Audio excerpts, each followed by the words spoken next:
Hey, what's up, soldiers? Chris here, caribbeanpot.com. Vibesing up in the kitchen as usual. Pelau.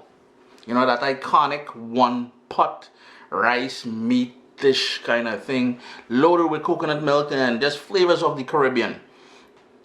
Personally, it is my favorite dish out of the entire Caribbean. We've done salted pigtail beef, dry beef, wet beef, chicken, vegetarian, gluten-free. We've done them all. Today, something brand spanking new. Curry stew Pelau.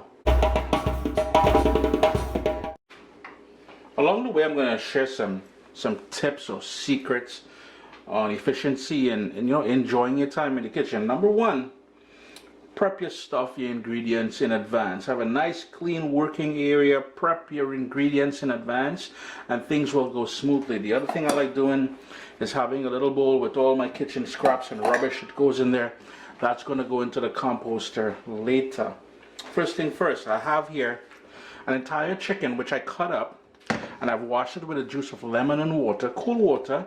Be sensible. We ain't trying to splash up and spread salmonella and all kind of nonsense. But the point is, it's nice and clean. It's cut up into bite-sized pieces. 3.5 pounds of chicken there. I'm going to go in with some fresh ground black pepper. I just love using fresh ground black pepper. Tip number 2 there, fresh ground black pepper, a lot more flavor. Salt. I'm using sea salt, and it looks like a lot of salt, but that's going to be all the salt we'll be using because we're adding a ton of ingredients to this pilau here. A little bit of Worcestershire.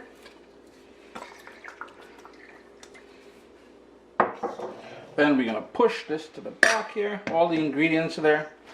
And now it's time to really season up this bad boy. Seasoning peppers or pimento peppers. If you can't get that, don't stress, you can leave it out. Totally up to you. Curry stew, which means we need that curry element. You know, the Ganges meat denial. Yes, it's like that. And lovely curry powder goes in there now. Look at that. Your favorite curry powder, don't stress too much. Just remember, if you're doing this gluten-free, you want to get that gluten-free Worcestershire and read the label of the curry powder that you're using. Sometimes they have flour in there as a filler, and I'm on in trying to get you sick. Caribbean green seasoning. Yes, and the reason why we marinate in this chicken now is to allow all those flavors to come together and soak into that chicken.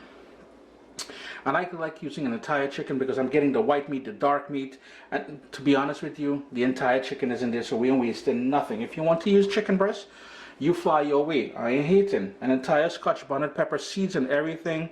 Wash your hands with soap and water after. Wear gloves if you're kind of timid and shy and a little meow. Anyhow, we ain't going there today. A tomato, and you know, you're watching the tomato go in there and you're like, wait, what Chris doing? It's all about balance, and that is the key to cooking as well. Another tip there, balance, because you need the acidity to help balance all the flavors.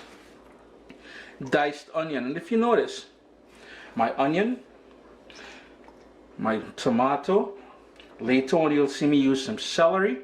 Everything has been cut up the same size. The reason being, no matter what you're cooking, you're trying to keep it so they all cook at the same time. All the ingredients in there. So that's another tip. You notice we loaded with tip today. Today's like tip central. Forget curry stew pilau, is tip central today. Anyhow, we're going to give that a mix. I remember a few recipes back, and I think it was an American person asked, where is the seasoning? Now here's the thing. Our ancestors did not, and what they meant was, where's the garlic powder, the onion powder, the dried thyme, and all kind of the stuff you find in your cupboard. We are from the Caribbean. We grow everything that we're used to anyways. We grow everything that we that participate in the kitchen. So our ancestors, rather than going the dried route, we always had fresh. So that is why that Caribbean green seasoning there is loaded with all kind of herbs and garlic and seasoning peppers and all that. And that is where we're getting our flavor from, you know. So don't come here and try to talk about pilau and telling me about, oh, you need garlic powder in there and you need, no. We ain't hate on the ancestors and what they passed on to us, no man. But then, you know, Uncle Chris don't really hate it. If that's your thing, you flex. Continuing with the tips. Now, every time we do stew or brown stew, what we do is, and you would see me do this, start off with oil in the pot, tablespoon of oil, and that there Yo, believe it or not, this olive oil I'm using. If you want to use vegetable oil, do your thing. And 1.5 tablespoon of golden brown sugar. You will see some people talk about, and you can do it. I ain't really arguing with nobody. Eh? You can do it. They like to start off with no oil, pot dry. A nice big heavy cast iron pot is best. And they would go in with the sugar. Now, there's nothing wrong with that. You will get similar results, but you won't get ultimate pilau or ultimate stew. That oil and that brown sugar, when you add that seasoned chicken to there, it's going to sear the chicken and coat it. And that's going to kind of fry it in there. That is where you're going to get a deep color and flavor and everything else. So please, tip, a little bit of oil. You need a dry spoon. If this is your first time doing this, one, if you're thinking, Chris, this is going to be sweet, no, it's not going to be sweet. We've talked about this before. This is just about caramelization and adding that sort of deep flavor to everything. And the color as well too. Dry spoon water in there will cause problems. Only you really want to get into that situation. Two, move it around. The reason why we're moving it around, if you'll notice, here is already going dark and over here is going dark. And I don't know if you guys can see it on camera. There's going to be hot spots on your stove and in your pot. And that is why we're going to move it around. So yeah, move it around, dry spoon. And we want this to go frothy. Then it's going to go a dark amber color. That is where we're going to start adding. Need that chicken close by.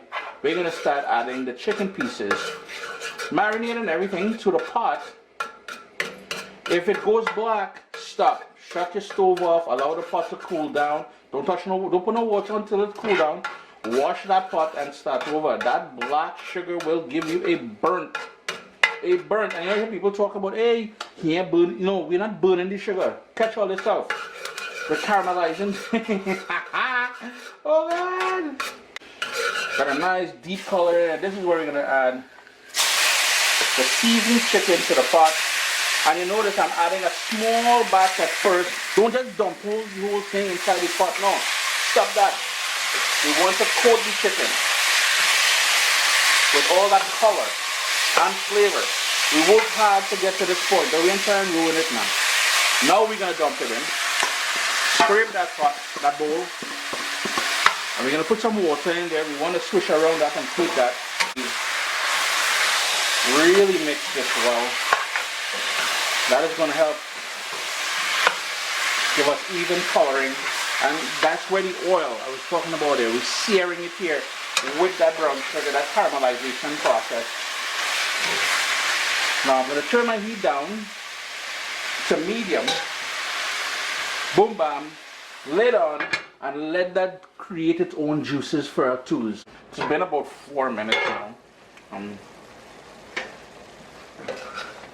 Just want to give that a quick stir. Look at the lovely color we got going on there. That deep, rich stew.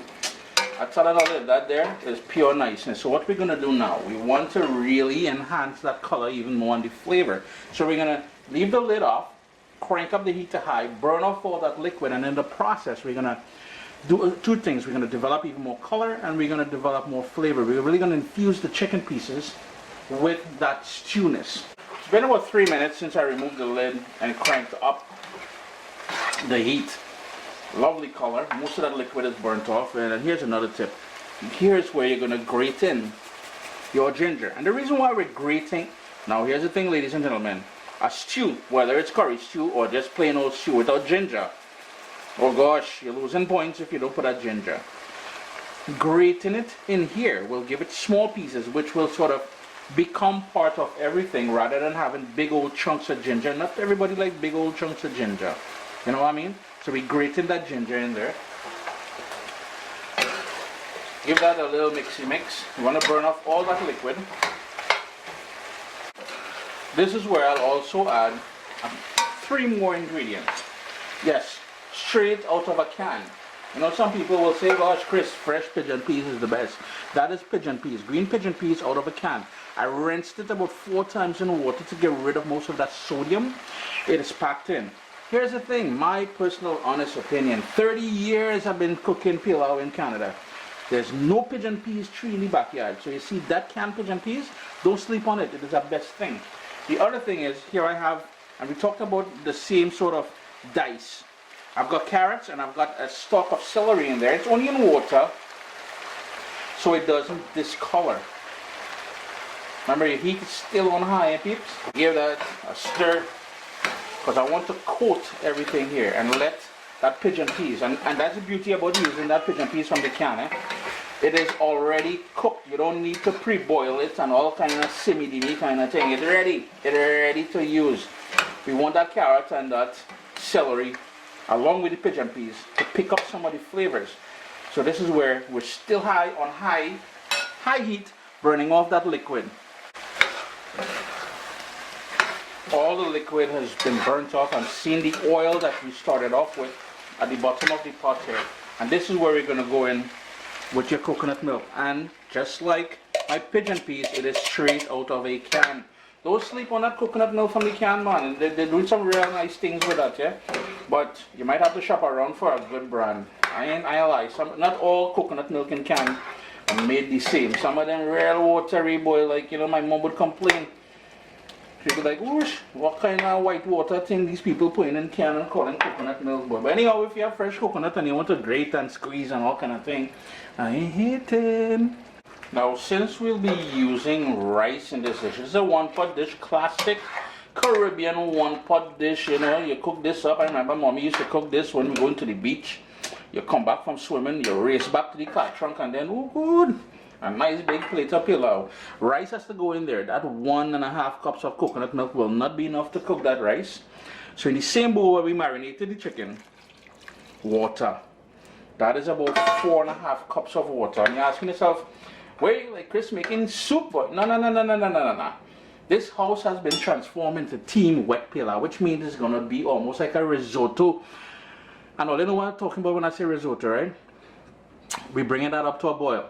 Now I want to show you something. This is the second water I've gone in there with already, and this is my rice. And I want you all to watch this closely.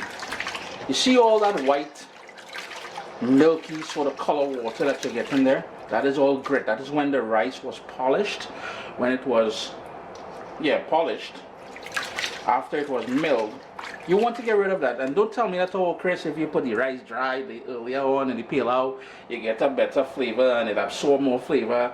No, wash your flicking rice. Your grandma did it, your great-great-grandma did it, but you want to complain now, we ain't washing your rice because it go coat better. No, stop that. Wash your rice.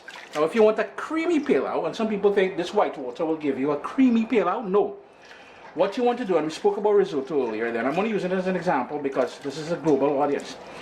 When you put the rice, I'm going to toss this out, this water out, and do it again. You want to keep washing it until the water gets clear.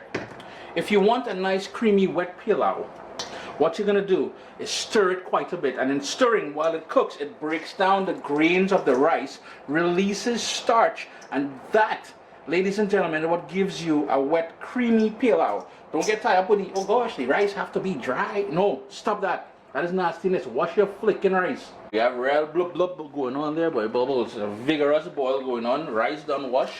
We adding that rice to the pot now. All that beautiful rice. Now here's the thing. If I step on anybody corn with all my tips and ranting and raving and stuff like that, it wasn't purposeful, eh? I ain't trying to hurt nobody on the cornfield. The point is, I'm trying to be as traditional as we can. And I ain't trying to second guess granny and great granny and great great great granny, because they know food.